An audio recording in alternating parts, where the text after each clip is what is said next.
Guys, we just Hey. recorded the Chine McDonald. What did you think? What should people listen out for? What's the vibes? What's the mood? I mean, if you're not into gay TikTok, this is not for you. Um, There's a surprising amount of gay TikTok. Yeah. 3 guesses for which member of the Beer Christianity crew keeps bringing it up. For a straight woman who is not on TikTok, being the key focus of this episode, gay TikTok comes up quite a lot. Yeah. I will admit that. I assume it is the Lord's will. Let's go with it. What were your favorite bits of the interview? I like talking about her book because Yes. it's a really good book. God is Not a White Man. Very, very good book. Available, as Chinny says, spoiler alert at the end of the episode, available in all good bookstores. So Absolutely. you should definitely purchase yourself a copy. Or, as Malky did, Get the listening one. yeah. They're talking. Audio You know, books. Yeah, absolutely. Not to use your eyes. So for the person who is listening to us right now, hey person who is listening to this Hey. episode and deciding whether you're going to carry on listening to, Malky, give them a reason to carry on listening to aside from gay TikTok. Well, there was a surprising amount of discussion about evangelicalism specifically. Yeah. Because I'm pretty ready to chuck evangelicalism and maybe the church as a whole, just chuck it in the bin. But Bold statements. Jonty's at making the a face. beginning of it. Fucking just hell, saying. man. I'm just thinking about it, just the established church. Ish. Yeah, but this was much more like less mental than that, Yeah, introduce a dude to Richard Raw, and 10 years later, he's like, fuck the church. Also, like, not in any way something we touched on in the episode at all about Malky chucking the church in the bin. This is We're just going to have to something come that's back to been that in dropped on another. us. Well, I was This just sitting intro I was recording. sitting listening, making space, just thinking we should chuck it in the bin. but there was a healthy discussion about how to redeem the evangelical church and evangelical movement and what needs to change, and indeed what white supremacy is and how prevalent it still is in the church. Absolutely. In 3 seconds, Laura, your reason for why somebody should carry on listening. Chinny tells us how to end the evangelical church. In the toxicity within the evangelical church, I think. Yes. Yeah, I'm bad Excellent. with pressure. Yeah. Good. So you should listen to this episode. Welcome to Beer Christianity. I'm going to say that again in like 3 seconds time. Oh, I get excited. Woo! So Hi. Chinny, I suddenly Hi. realized that I've been calling you Chine to these guys. And then I was like, hang on, have I ever actually heard you referred to with your name pronounced that way? And I actually don't think I have. I also called Martin a cat, Martam, and he asked me to stop. So, I'm just gonna come out and ask, like, how do you pronounce your name? Chinny. Chinny. Chinny. Okay, cool. So not Chinny.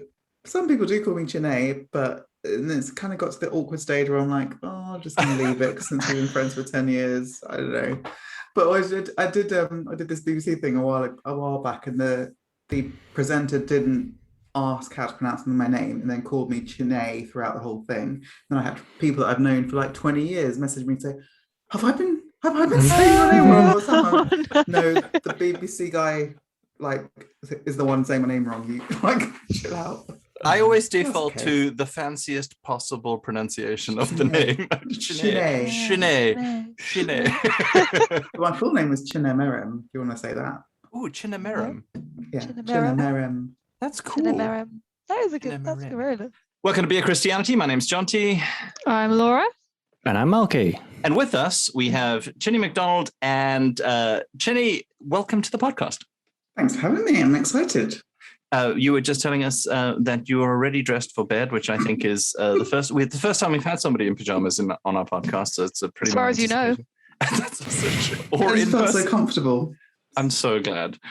Chinny was also telling us that a previous podcast she's been on bought her a microphone.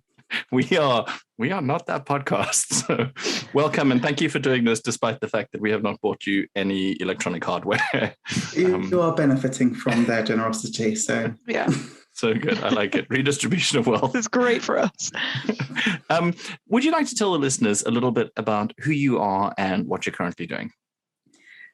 yes, so My day job is head of community fundraising and public engagement at Christian Aid, which is an international development agency.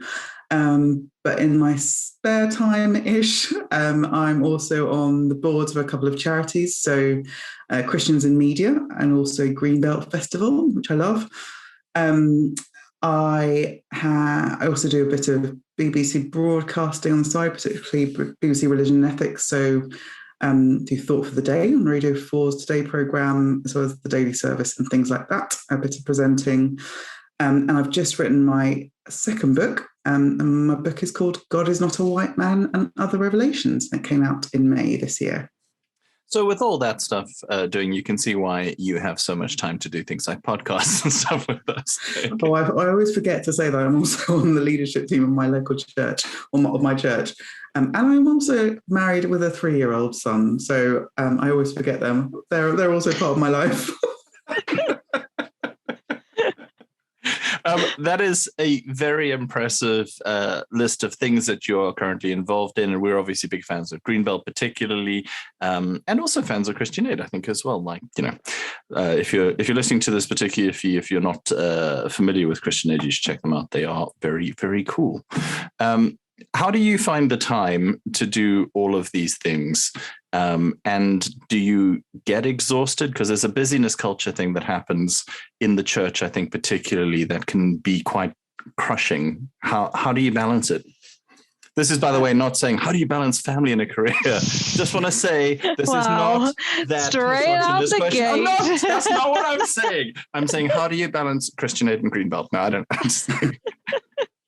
That's a great fit, Christian Aid and Greenbelt, as they are also partners. I'm going to be honest and say that I don't balance it very well. I am exhausted. I'm constantly trying to learn from people how to say no to things, because I'm not very good at it. And I think that's, again, part of the Christian culture is this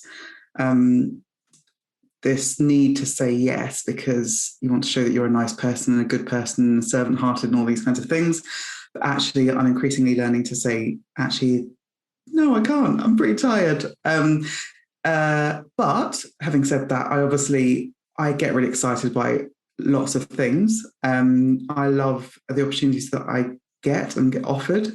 So yeah, I really feel privileged to be able to do those things. I would feel bored if I didn't do many things. But yeah, definitely about finding a better balance, I think, in the next few months and years.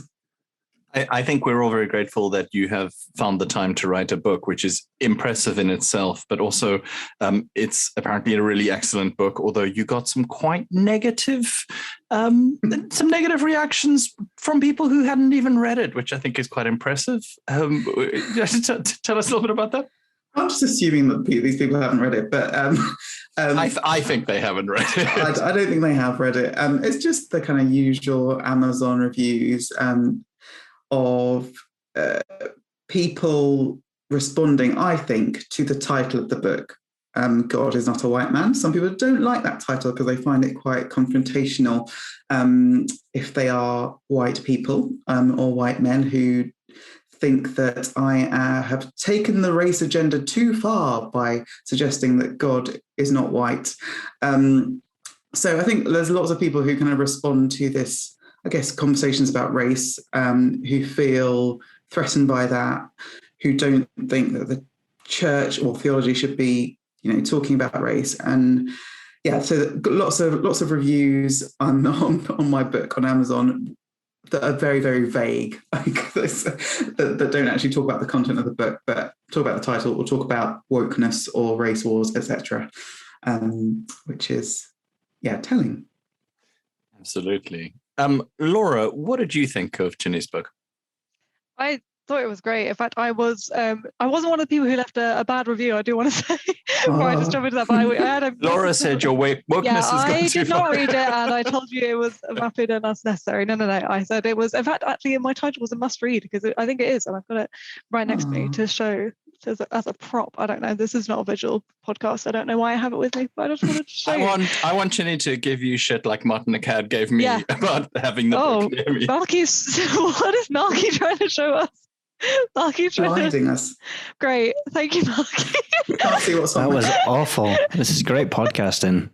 This is solid audio content. Completely muted, showing us a glaring white screen on his phone with no explanation. It's my audiobook version of God is Not a White Man. Thank you. What if I hold that way back here? Wow, it just looks terrible. Oh. Looks like you're about to, show somebody your Patronus, as it were. Looks like my aura. Good stuff. Anyway, Sorry, Laura, yes. I genuinely, I thought it was excellent. And like, I definitely like the right mixture of like, man, I definitely feel inspired to kind of join in with like the message and fight the fight, but also challenging in a way. I felt like the chapter on sisterhood, I thought for me was particularly challenging because it's like, man, I've got to do better as a white woman to in these spaces. And like, yeah, and also like the bits about church as home, I found actually you can put it better than I can, having read it a couple of months ago. I can't quite remember the thing. Making sure you feel at home in a church and wondering whether I actually do, and just kind of the spaces we find ourselves in, whether or not we are, no matter what race we are. I found that really like challenging. So it was really good. Everyone should read it. Thank you. Yeah, I think the home thing is, so I think it's in the final chapter where I talk about, the kingdom of God as a mosaic, and this idea that we're all different. We're all kind of differently shaped and differently coloured, but we should fit together in a kind of sense of a mosaic style. When you look at the individual pieces, they are individual pieces that are very different, but if you stand back, they should make this kind of beautiful picture. And I think that for many people, church does not feel like home. And what I mean by that is, in some spaces, churches might hold up a certain type of human as the default human or the ideal human. And sometimes that tends to be a white person and a white man. So anything, and a straight man. So anything other than that doesn't quite feel at home. So yeah, that's the kind of sense I was trying to bring out in that idea. Yeah, so before I start asking questions, I want to also get in my high praise of the book. I thought it was really good and really enjoyed it, and found it really challenging. I was really interested in your use of the term white supremacy, as you touched on a wee bit there. That description of the kind of the supremacy of whiteness. I think I previously would have associated it with the KKK and white supremacist individuals that would be very overt racists. But so how do you define the term, and how do you see that as prevalent in the Western Church?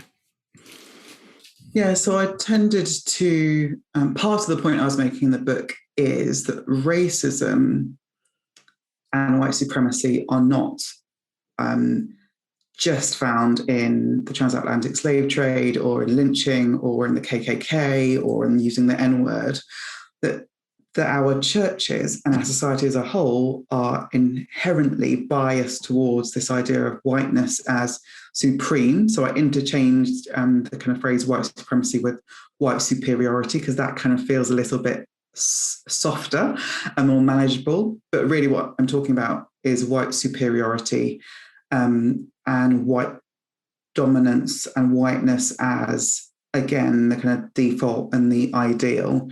And we see that in so many places across the church. And it's almost like once you see it, you then can't unsee it. So once you start to think about how churches, and this is obviously not all churches, but most churches in the UK would, unless they're Black majority churches, would have white leadership, often white male leadership. And even if they don't, they might tend to kind of quote white theologians, white European male theologians, or white American theologians who are also male. the songs that we sing, the worship songs that we sing in the evangelical church will tend to come from the US, Australia, and the UK. They would often be put forward a very kind of a white way of being and a white view of the world. And now, obviously, what that then says to us is that God likes whiteness, or that whiteness or white people have, I guess, a closer relationship with God than those who aren't. So in almost every sense of the church, whiteness is superior and is supreme.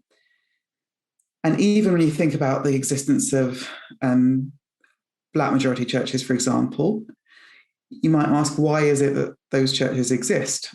Because a lot of the Black majority churches are kind of immigrant communities who, let's say the Windrush, a group of people that moved to the UK in the 60s, who came to the UK as Christians and thought that they would be welcomed into the Christian church in the motherland of Britain, but yet they were not welcomed. They weren't allowed in, so they therefore had to create their own spaces to worship. So that's why those exist. Could go on and on about that, but I think across the church we see how whiteness is superior and reigns supreme, even in the ways that don't seem obvious, because a lot of it is just kind of pervasive, and it's not until you stand back and look that you realise it. I was interested in your experience at Cambridge in a lot of ways, like in loads of ways, kind of socially, friendship groups and all that. But I think the thing that follows on from what you're saying there is also in terms of education, a study in theology. Again, that's just something, a blind spot that I had when you were talking about that. As in my mind, kind of famous theologians are white men, and we would only look to anyone of a different color if they're talking about something specific. You know, if it's talking about, as you mentioned, kind of, you know, witch doctors or syncretism in Africa. How can we do better with getting a broader range of opinion, ranges of voices? Yeah, it's totally, I guess, being honest, like I didn't realize at the time. And a lot of these kind of revelations that I have in my book are revelations that have come, you know, many years after I left university. And I realized, I never had a Black lecturer in theology. I never read anything by a non-white theologian. And even the ones that we did read, so if you look at kind of people like Immanuel Kant or people like that, who had some very, very problematic racist views that no one ever talked about or mentioned, so clearly those weren't an issue.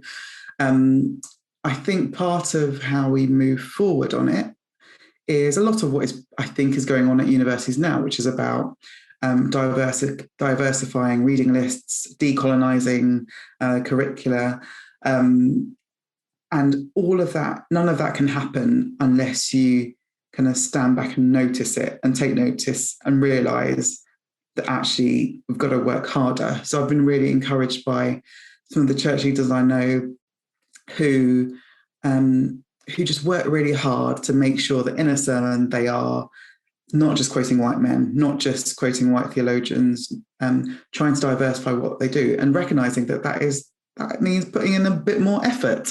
It's harder to do that. It takes longer, but it's really important that we do that work. Otherwise, it's always going to stay the same, and we're always going to hear from the same people. For some people, they're going to go, but why isn't this virtue signaling? Isn't this like, what is the point of it? And I guess how do you explain to people that it's about shifting your vision of what is the default, what is the norm, what is the kind of standard setting, so that you can stop seeing everything else as less than? How do you explain that to somebody if they are in the center, if they are white, male, hetero, boring, because I think that's also a key part of the ultimate human that is put forward by a lot of evangelical churches. Like what is, how do you explain that to them in a way they can hear it? The way that I try to help myself think about it is by thinking about how the world might be for someone who is physically disabled. And I, as an able-bodied person, never really think about what it's like to get on a bus or a train or get into a church, or the kind of words that we use that are very ableist from the front of churches. I never think about those things because I myself am not physically disabled. If I start to think much more consciously about disability, then obviously I will start to see the world a little bit differently and recognize, oh yeah, I'm getting on this bus quite easily, but my friend who has a physical disability might find that a bit harder. So I think a lot of it is about relationship and building those relationships with people so that you can then understand how they might see the world or might move through the world, which is not recognizing that kind of being able-bodied is the default. So I find it helpful to think about that and to use that as a way to talk about white privilege in a way that is trying to be helpful rather than make people feel guilty.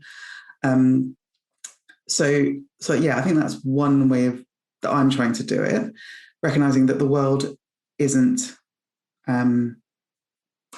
just about you and how you see the world.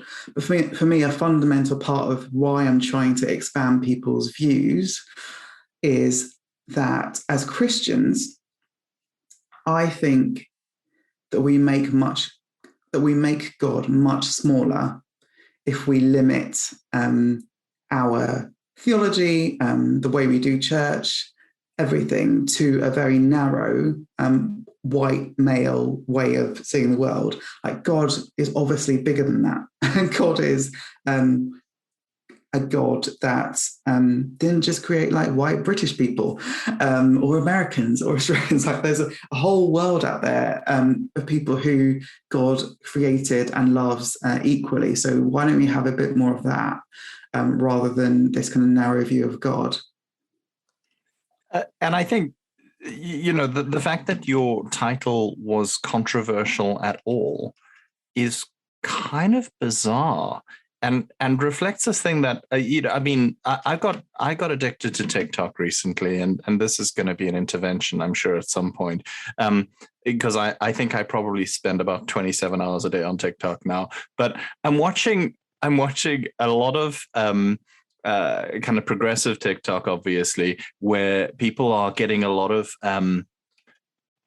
shit for saying that Jesus wasn't white in 2021, which I find genuinely bizarre, because it's just not part of it's not the part of TikTok that I see. So I only see these reaction videos of people going like, no, really, I don't understand how you don't get this.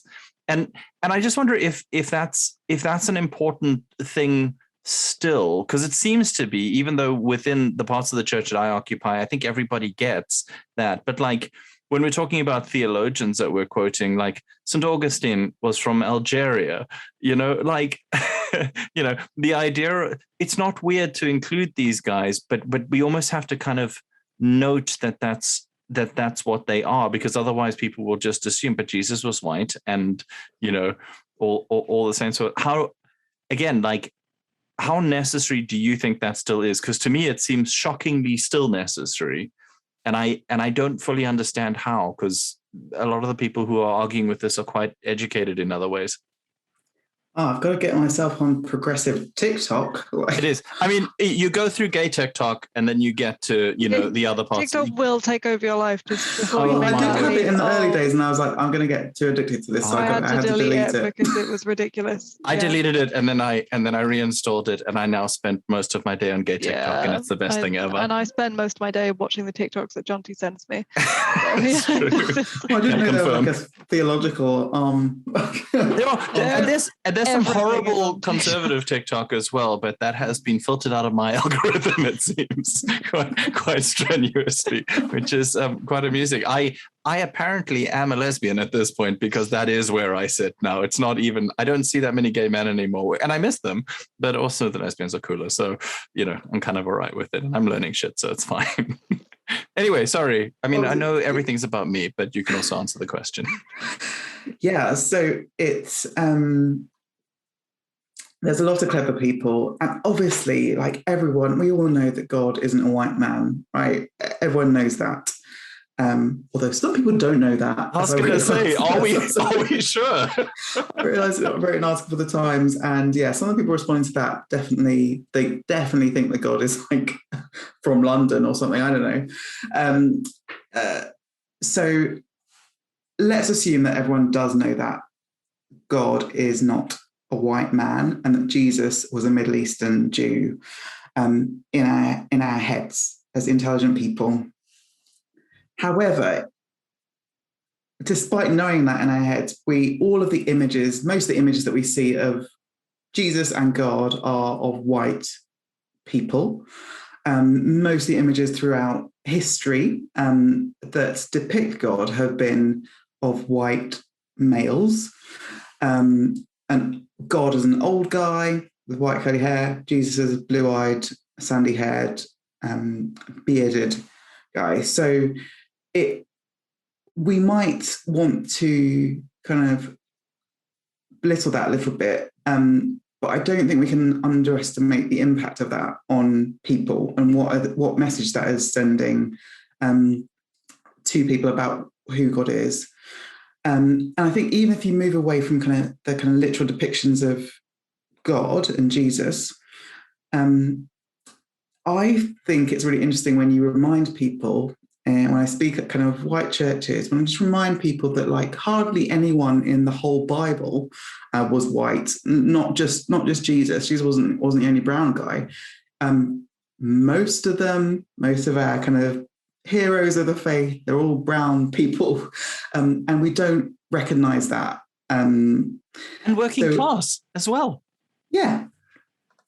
So we just forget that, and I think we just need to constantly be reminded. But the other thing about the title of my book I find that really, really bugs me is when people respond and say, "Oh, and God is not a man." And I'm like, yeah, that's like in the title. It's kind of, so I think because I'm a black woman writing God is not a white man, people are thinking it's just about race, but actually my book is about white supremacy and patriarchy. It's about the maleness as well as the racial element as well. So yeah, both those things. But yeah, people have a lot of reactions to just the title, which is fun. Yeah, that must be like how is that psychologically to have so many people suddenly angry with you? Are you somebody who takes that on the chin and you don't really care, or does that bug you? It probably bugs me more than it should, but I was also prepared for it. A couple of friends of mine who have written books about race in the church over the past couple of years kind of warned me about what it was going to be like. And I know how the world is these days. I know how social media works. So I'm actually surprisingly okay about all the kind of the negative comments. There aren't loads. I was expecting more, so that's okay. Yeah, it's fine. It's to be expected. When people on gay TikTok, I don't want to make everything about gay TikTok, but I just love it, and I just want everybody to get on gay TikTok. But on gay TikTok, you see quite a lot of kind of gay TikTok adjacent stuff, which is boomer old white men being super affirming in a super surprising way. And just taking the time to kind of say, you know, I'm learning, I've got stuff wrong in the past, and taking the time to put themselves out there and add their voices to it, to say, like, I do affirm you. And I'm seeing quite a lot of very positive reactions to that. How can one do that? How can one say, I'm learning, I'm trying to get better at this, without taking oxygen from women, from people of color, from other marginalized groups, but still contribute? You know, not saying make it all about you, but I just find these guys are getting such a positive response because they're trying really hard to go against type almost. You know, it's less impressive when, you know, somebody who's 18 does it, because of course, you know, but this 60-year-old white-haired dude being super pro-trans, and the whole community kind of coming up and going like, that's really amazing. But I also understand that can be quite problematic. What are the principles by which one should navigate that kind of action? Yeah, I love it when people are surprising, because part of kind of speaking and writing about race is also about breaking down ideas about people, or stereotypes about people that people have in their heads because they don't have relationships. So I love that. But you kind of touched on it, because this is a really tricky one for me, because in trying to be gracious to certain types of people who respond very, very positively. But you touched on it when you said they shouldn't be making it all about them, and that is the principle for me. When I have people contacting me saying they love my book, but that might be one line, and then they might then go on to tell me how they have fought against racial injustice for however many years, or might make some comments that really are them imposing their views on me, or telling me how they know more than me, or whatever it is. That's how I sometimes perceive it. So I think less is more when it comes to responding in these situations. I think it's okay to just listen and say thank you, and say I'm going to work on it, or whatever it is.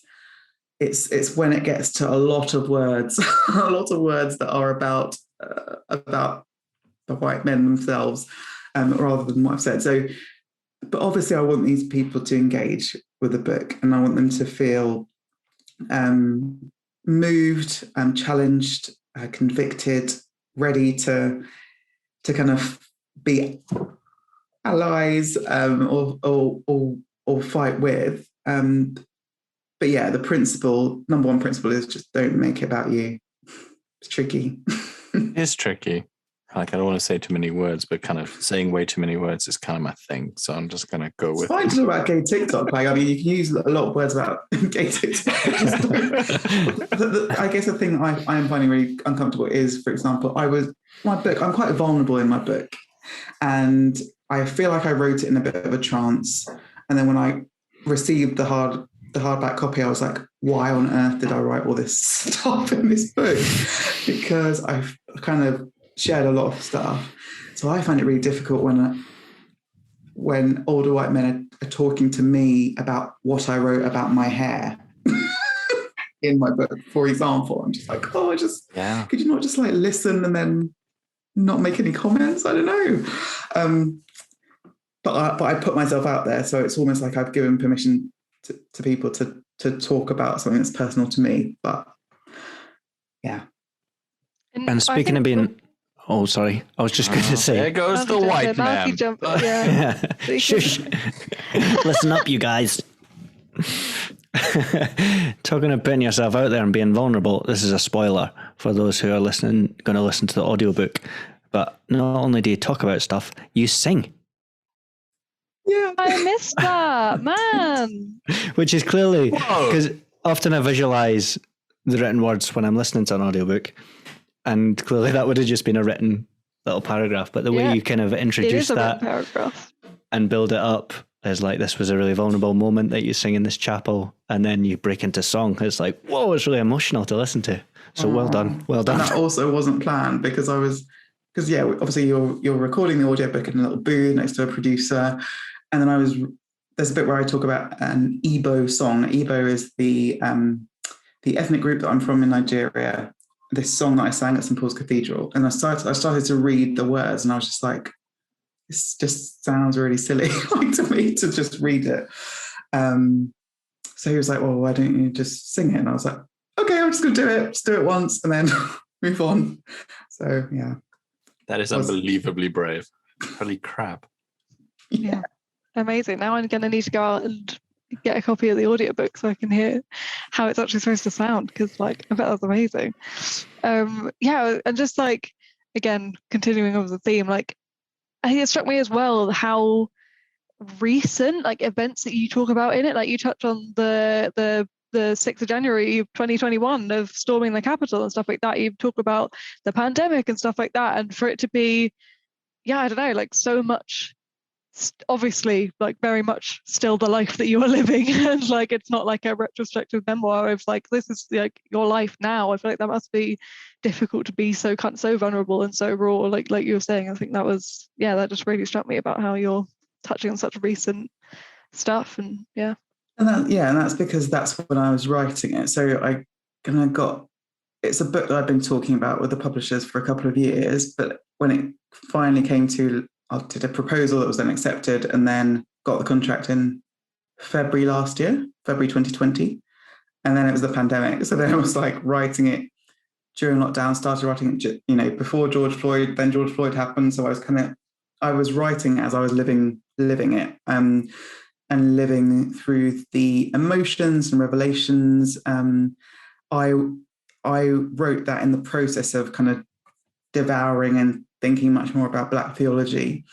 And then it was, the first draft or second draft was done. And then the 6th of January happened, and I was like, this is kind of a really good demonstration to me of white privilege. And this is kind of this is like the whole problem here. So white guys with Jesus Save signs storming the Capitol building, and living, most of them, is basically all you need to know about race and the church in the West. It was that thing I think, Jonty, you shared this on Facebook or something the other day about somebody's photo of somebody's security team with the words of like, if you mess with us, you'll meet Jesus one way or another, with like all of their guns and stuff. And it's just like, what? Like, how do, I don't know, like how do we even deal with that kind of privilege? I don't know if anyone wants to speak into that. That is the question. So I mean, the evangelical church, Chine, you used to, I think I met you when you were at the Evangelical Alliance, and you, Malky, and I were all involved in a thing called Threads, which I think you can still find the articles up. I mean, you should definitely check out mine. They were amazing. I just want to put that They out were there. amazing. They were amazing. Honestly. For somebody who maybe wasn't in this little crew when you guys were doing all stuff like that, the child is speaking. Do you want to tell me what year that was to make everyone feel worse? Yeah, Chine, take us back to 2012. I think it's important. I think the young'uns need to hear. So, gosh, way back. So I worked for the Evangelical Alliance. I was kind of head of communications and director of comms there. And we were looking at, how we could engage the basically millennial generation, people in their 20s and 30s, who often would grow up in the evangelical church, but then leave at some point in their 20s because they would feel like the church was hypocritical, bigoted, homophobic, all those things. And so that would cause them to leave, irrelevant. So we started something called Threads, which was a kind of like online collective of people in their 20s and 30s exploring faith and life. And it was basically a blog series and events and videos and stuff. And I remember when we were starting it, when we were thinking about how the EA could engage people in the 20s and 30s, we had a whole load of people that we invited, some really cool young Christians, including Jonty, and we invited people around. You were there, weren't you? Young. And we invite people around the EA office, and basically I think we just fed them pizza and beer, and we were like, hey guys, what do you think about the EA? And I think what we came away with was, you can't start an Evangelical Alliance youth version with like different font, because that's not going to cut it, because it's still got the word evangelical in it and still got the word alliance in it. So you've got to completely do something different. So yeah, Threads was born, and it was really successful. We had about 300 different writers write for it from across the evangelical church, but also beyond. So some atheists wrote for it. We did some like blogs on dating and sex and politics. I would say as well that Malky actually designed, I was also the editor of the magazine at the EA, Idea Magazine. And I think I had a couple of, when I started that, I had a couple of front covers, a couple of editions, and I really wanted to like make my mark and say like, I'm here, and I think evangelicalism needs to kind of, jazz itself up a bit.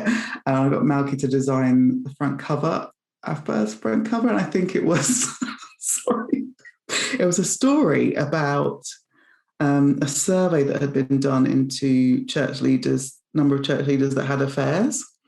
So Malky did a like Sin City style front cover with a vicar priest with a kind of a lipstick mark on his dog collar. It was pretty cool, pretty edgy. Nice. Got sent to all the evangelical church across the UK.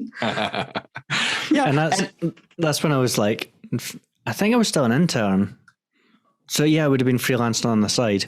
But yeah, like totally unaware of, and those early stages where it's just like, I'm into this at the moment, so whatever brief comes in, I'm going to do that. Like, Sin City's cool. All right, I'll fly. I remember. Hopefully I've matured a little bit. But yeah, yeah. I also remember, this is my favorite story to tell writers about whenever they want to ask about salary. And my whole writing team, is this a means? I don't know. It's fine. It's fine to tell because I think it's hilarious. But I remember being approached and you guys were like, do you want to write one of the inaugural kind of articles for Threads? And I was like, yeah. And you guys were like, obviously we can't pay you because, we've got a limited budget, yada, yada. And I was like, no, totally cool. And like, I'm an attention whore. I just want to get my name out there. So it's absolutely fine. I chat to Malky a week later and he's like, hey, I got this cool thing. It's like, what? It's like, yeah. So like the Evangelical Alliance is starting this thing for millennials and stuff like that. We want me to do a design for one of the articles. It was for my article. And he was like, it's cool. They're going to give me £100. And I was like, son of a bitch. This is the problem. Writers are so easy. We're so easy, and designers are worth more. You've 100% told me that story before. And also, Threads, you can still find the articles on there because I've just done a Google and found that the John T. Langley brings us his pick of the week from the 3rd of September 2012. Number 3 being "Sail" by AWOL Nation. No, it's a great song. It's a great song. Listen, this is before the dawn of Canva and like Instagram with all the design tools. Now I'm pretty much obsolete, You're even as obsolete as a writer. I'm so sorry. No, don't be sorry, because that is literally it's about writers and our total insecurity, I feel. How much free writing have you done, Chine? I've done a lot of free writing. Exactly. It's just what we do. I think it's absolutely. I love it. I can't not do it. It's like therapy. It's cathartic for me. I just need to get it out. Yeah, you want to get the words out. Then you're like, hell, people could read this. This is amazing. So good. Okay, so talking about the evangelical church, I think just a quick recipe for how to make it better. Just quickly, like maybe in 5 seconds, how do we fix the event? The viewers can't see Chine just choking on her drink there. Oh, speaking of drinks, I always forget this. Drinks. Laura sent me a message about half an hour ago saying, remember to ask people about their drinks. Guys, what are we drinking? Well, I'm on my second can of the Old Faithful, Jack Daniels and Coke. We're back at it again, back to my roots. It's been a great time. And actually, I think the first time in many recordings I've drunk more than one drink, which is, wow, this is really a special occasion for all of us. I am on Erdinger, which I'm just bothering to read the label. It's a wheat beer. It's alcohol free and it's off of Germany. It's off of Germany. So I sent a message to my husband to get me a drink, and I've got a gin and tonic with pink gin. But it's one of those, I think the gin has come from one of those little tiny like gift packs. You run out, so it's tasty. Nice. Sweet. I have been drinking. I drank Prosecco for a bit because I gave my wife a glass of Prosecco and she was like, "What the hell are you doing? I'm in meetings for the next 4 hours." And I was like, "Oh, okay, cool, I'll drink that." And then I have also had a course, and a Toast Session IPA. And Toast is a beer you should support because all of the profits go to charities fixing the food system, and they make it from bread that would otherwise be wasted and thrown away. So, And also, Toast. I think going back to our roots, beer. I think you drank Toast in one of the very first few episodes of Beer Christianity. So I did indeed. I think when we were using the BMS studio. I think perhaps, general mission agencies. Sorry, yes, hey, I don't work for them anymore. You know. So it's all good. I feel like we've given Chine enough time now to think about how to fix the evangelical church.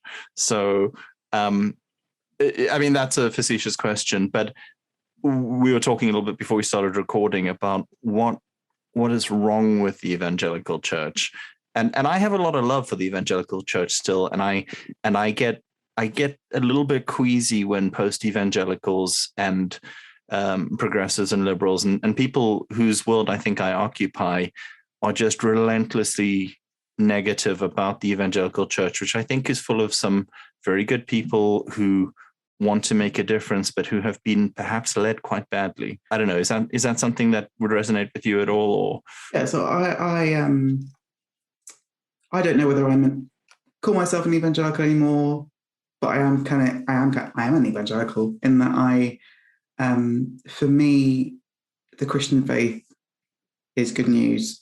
It's better news than not, and that's what it should be. I guess I'm frustrated and disappointed with what the evangelical church has come to mean and represent in the world.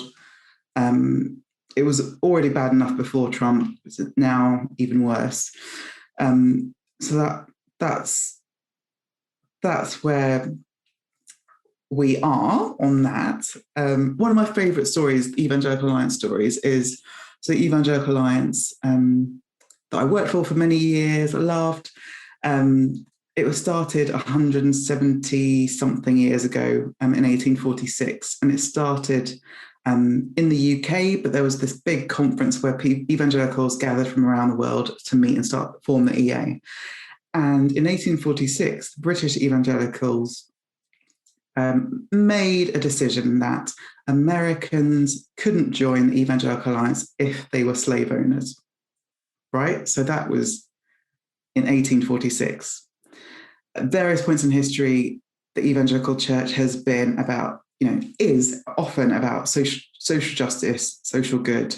It has been a place to kind of call out the wrongs and the evils of the world. So I don't understand how we went from that, the evangelical church, to January the 6th, and evangelicals being part of storming the Capitol building in the US and 81% of white evangelicals voting for a misogynist, racist guy. So profound, deeply disappointing, embarrassing. But if you were to ask me about 5 seconds, how we should fix the church, I think I've got 3 words, and that is end the patriarchy, because I think the big problem is men. I like men. I'm married to a white man. They're all right. But a big problem is maleness, toxic masculinity, this quest for power, greed, this kind of display of strength, all this stuff, which I think is, obviously detrimental to men and boys. I think we need women to lead more in evangelical churches and in evangelical spaces. I think the men are a real problem, or the toxic versions of men are a real problem. love that you said I'm married to a white man. It's like some of my best friends are white men. They're all right. Yeah. Also, the I like men thing is the share energy of, I love men, but we don't need them to survive. I quite like the. Have you guys read Shusaku Endo? What is his book? I think it's Jesus the Son of Man, or Jesus I Never Knew, or that's not Jesus I Never Knew. That's somebody else. It's a Japanese Protestant Christian writer. He's the one who wrote Silence, which is just a stunning book and was made into a wonderful film as well. But in his book about Jesus, which is the book through which most Japanese people understand who Jesus is, I just love, this isn't a particularly serious point, by the way. You guys are looking at me like I'm about to drop some knowledge, but it's not. It's just, he spends about like 4 pages talking about how ugly Jesus was. About gay TikTok. That's his, 4 pages. It was very prescient, actually. It was really ahead of his time, and how much he loved gay TikTok. No. It's brought a lot of Japanese people to gay TikTok. To know and love that guy who calls you juicy. If you're into TikTok, you're gonna love that joke. If not, that's gone like way past you. But yeah, he talks about how Jesus is not white, but also that he's unremarkable to look at. That all of the things that we value about Jesus in a kind of traditional cultural context where it becomes institutionalized is just not true. Like the Jesus on even of the paintings, the fact that he's white, the fact that he's ripped, and beautiful, and just all these things that are just so, they're so counter to what we should understand about the incarnation. And I was just wondering about your thoughts about the incarnation or what it means to you. Is that like a really random tangent to take Chine down? You guys can shut me down and we can cut this out if you like. But if it's a legitimate question, mate. That's true. That's fine. Answer the question. Talk to me about the incarnation and how it can help, because I think it's such a central concept. Yeah, that idea of Jesus not being, and God therefore not being other to us as broken, sometimes minging people. I don't know how to say. As a minger myself, I have to say I find it very encouraging. Not a minger. This, I think part of why Jesus has been portrayed as white, blue-eyed, sandy-haired, and very good-looking is because humans didn't want to conceive of God as like us, kind of a little bit ordinary or lacking or broken. But that is precisely the point of the incarnation. That's the whole point of God becoming human, is to be like us, so that to be in solidarity with us.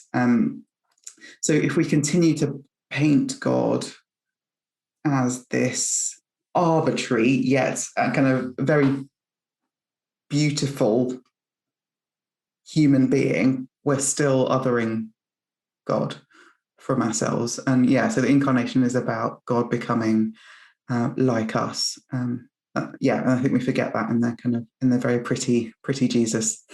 I think as well the kind of concept of pretty Jesus. I mean, for one thing, as far as I'm concerned, the one confirmed hottie in the Bible is David, because nobody can shut up about how hot David is. I'm reading Samuel at the moment, and it is ridiculous. Also, for people who are anti-LGBT, David and Jonathan, come on, guys, seriously. Wow.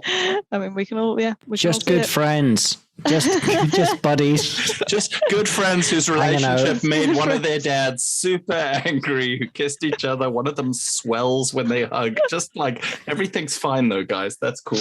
Just out with the lads on a stag do.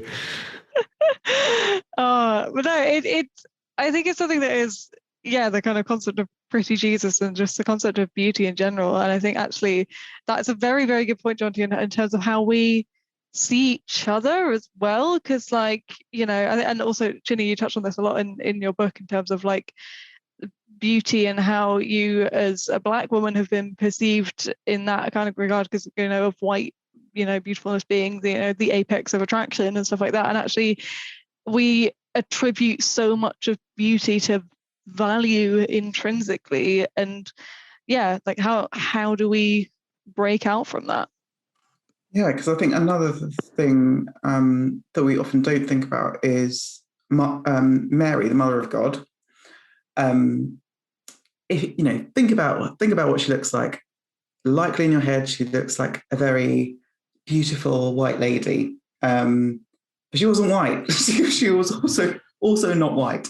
And in all the kind of depictions of Mary, there have been there's been lots of words written about her perfect beauty. And again, in Mary, as well as Jesus, as well as God, there is this kind of idea of perfection, which translates as physical perfection, which is obviously problematic. Man, this sucks.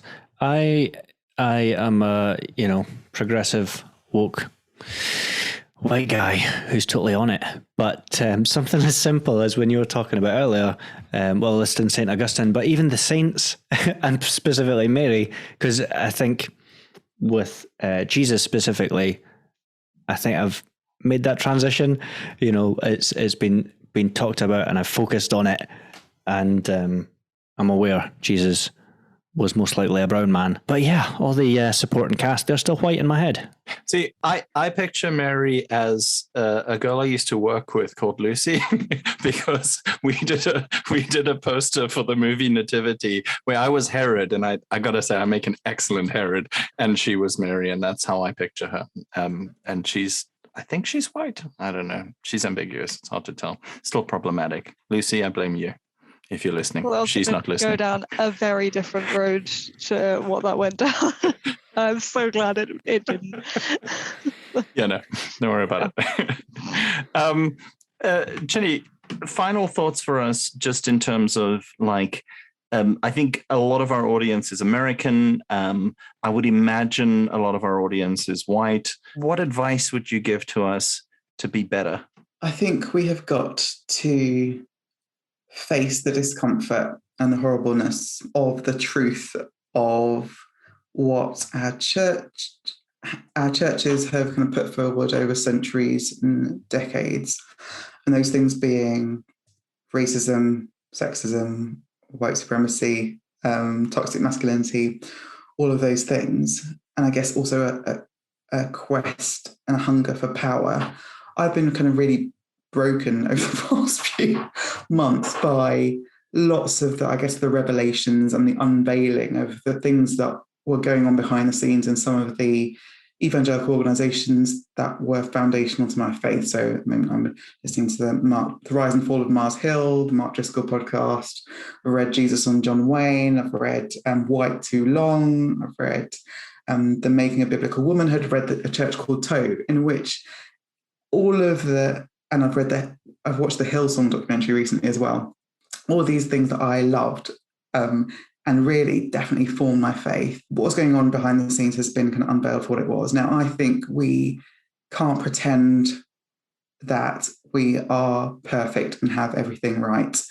We can't pretend that those churches and those institutions have got everything right. But I think if we face the discomfort of that and what has been revealed, I think we can basically choose never to be like that again and choose to work harder to make things better when it comes to all of those horrible things that we hate. We've just got to try a bit harder, a lot harder. Can these movements and institutions be redeemed? And by extension, can evangelicalism? Of course they can be redeemed. It's possible. I think the question is whether our faith is in evangelicalism as a thing that needs to continue and exist and keep going and reshaping itself and reinventing itself, or whether we can let that go and find new ways of understanding what it means to be a Christian without holding on to the bad stuff. The brand of evangelicalism doesn't need to exist forever. This is so weird that brand, when you hear older kind of progressive boomers talking about it, they were so excited about the brand of evangelicalism because they felt that fundamentalism had become toxic. as a label. Yeah. And it seems like that process has just happened again. Yeah, I was hearing the other day that someone talked about how the church basically goes through 400-year cycles of big, massive shift and change. And that's okay. Maybe we're just in the next bit, and it's uncomfortable, and it's like, the plane's shifting, and it feels scary, and it feels like it's the end, but maybe it's the beginning. Do you have any predictions for the next 400-year cycle? I was thinking about this the other day, and thinking about, what if we were to have many more women leaders of evangelical churches or countries or nations, whatever it is, because all the signs show that when women lead in certain spaces, some really good stuff happens. But what if women in power eventually turn into men in power, like exactly the same kinds of situations and problems that we would face? So I guess the predictions are we will find more women leading in those spaces. We will find new ways of doing church. We obviously already have. And I think we'll all continue to have a kind of a reaction to, if there was ever to be a kind of new kind of Mark Driscoll figure emerging, they wouldn't necessarily do as well as he did. Maybe the answer is to always draw your leaders from a marginalized, oppressed group. That seems to be a quite biblical model, to be honest, because as soon as you're on top, you're more likely to be an asshole, right? Like, regardless of gender, race, or class. Like, you're just going to be, maybe power is the problem. I don't want to sound like an anarchist, but maybe power is the problem. Yeah, because I kind of, speaking as a literal woman here, this is what I'm going to say, sounds kind of bad, but I kind of get the fear of the women in leadership becoming the men in leadership thing, because we absolutely agree that more women should be in leadership positions 100%, but you see the women in leadership positions in world leaders, we see women in leadership like Kamala Harris, and everyone praises Kamala Harris, but then and then we have the only female prime minister in my living memory is Theresa May, and like, we're supposed to champion women in leadership, and then they don't. It doesn't feel like, to me, they step up to the mark of what we're expecting from them as women in leadership. And that's a complicated thing to dissect, but it's a difficult line to walk. I don't know. And maybe that is actually a product of patriarchy as well, is reducing somebody to their gender and pretending that ideology doesn't matter, that policy doesn't matter, is pure tokenism in a sense, I think, as well. Like, Margaret Thatcher was not a progressive force for this country, and her gender made no difference because she was ideologically horrific. And so it wasn't a step forward for women either, really. Yeah, and because there are so few women in kind of British politics and leadership, the fact that we can even just, we talk about Margaret Thatcher and Theresa May, and like, they are baddies. But actually look at all the men, who are kind of not great either. So we kind of focus. It makes us see and relate the gender thing to whatever it is that they did in a way that we don't do as easily with men. And the problem with those women was that they were Tories. And I think that's the important thing to remember, is that being a Tory is awful. And as long as that's the main thing. If you're an American, say Republican, it's fine. If you were a bishop, you would get a slap on the wrist for that, Jonty. Did you see? I can't remember who. Oh no, she's female, so I can't remember her name, and that make me look particularly bad in this context. There are a lot of bishops. There are a lot of bishops. In my defense. Just play the nonconformist card and just go like, I'm sorry, but I don't believe in church hierarchy, so I can't. I don't recognize bishops. So. I don't see church hierarchy. I don't see bishops. It's fine. I think she tweeted recently something like, "Never trust a Tory." Yeah. Oh, and then she had to climb down. Yeah, and apologize. No, because she was absolutely correct. Anyway, Chine, thank you so much for taking the time to be on this podcast, and thank you so much for all your helpful answers and for your book especially. Where can people get it, and how can people get it, and where should they look for it? And do you have a website that we can point people to as well? Yeah, you can get it in all good bookshops, and also try out bookshop.org, because that helps out local independent bookshops as well. And you can visit my website, Chine, CHIN for November E, McDonald, that's MC Donald, .com, ChineMcDonald.com. Fantastic. Thanks so much. You can also find the rest of Beer Christianity's back catalogue at beerchristianity.libsyn.com. You can find us on Twitter, BeerXianity. We're on Instagram. We're on YouTube. We're on Ghana. We're on Spotify. We're freaking everywhere. We're basically Amazon, and I hope to build my own rocket ship soon. So thanks for listening. Bye. Bye. Bye. Bye.